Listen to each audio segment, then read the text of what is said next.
The presence of social media in our day-to-day lives is ever growing.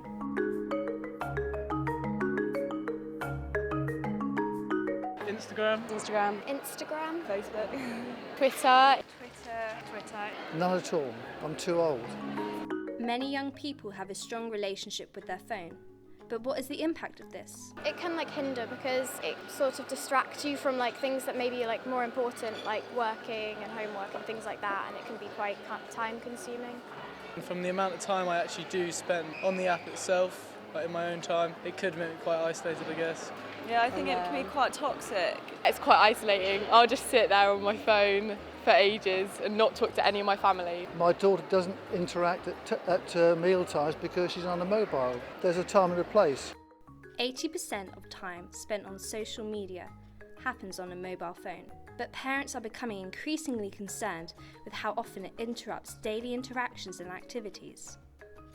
I feel quite strongly that it hinders younger people, social media nowadays, because I do feel that they just literally, that's the way they communicate. They don't talk, they don't pick up the phone. Literally everything is done through Facebook or through other channels. And I just feel that things can get really misconstrued. I have seen her friends and how they use social media, and that concerns me. People posting pictures of themselves and then asking for comments back. Sometimes I think people just want the comments just to make them feel powerful in some way. Parents are clearly concerned, but what are the upsides? How can social media affect us positively? Social media is a massive thing for us now. It used to be 15, 20 years ago when I first started in journalism, where you got most of your stories was down the pub. The new pub is social media.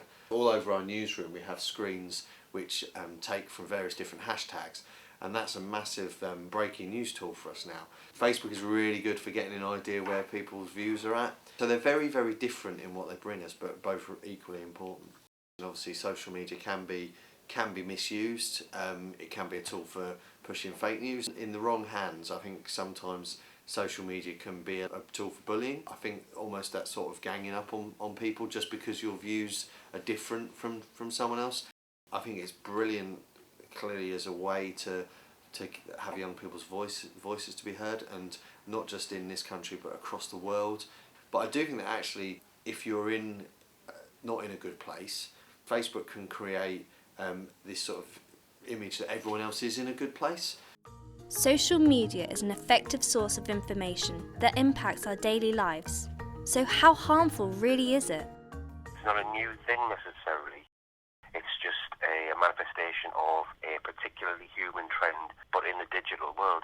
The main thing about the digital is that it's not necessarily its own entity. It's a mirror that reflects really what we've created. I think the thing that sums it up for us is Microsoft tried to release an artificial intelligence algorithm on Twitter that was meant to be a helper. It had to be shut down within 2 days of it being released. The algorithm was taught to learn from interacting with people on Twitter feeds, and the real reason it was shut down within 2 days is because it had become racist, anti-Semitic, misogynistic. This is because it's learned from what it's exposed to. It's us, really. We are the internet. These examples are hugely worrying. So what can we do? I was very much, as a practitioner, aware that these tools aren't going anywhere. Actually it's about being on board and being aware of them and actually pursuing sort of digital resilience, i.e.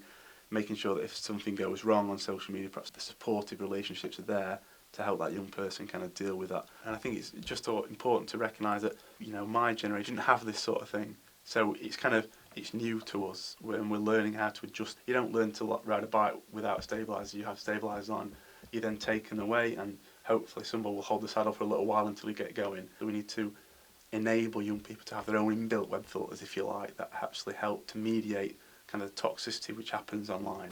The opinions expressed in this documentary explore the different sides of social media in today's society. By viewing it in a negative light, is social media the real source of isolation, or are we?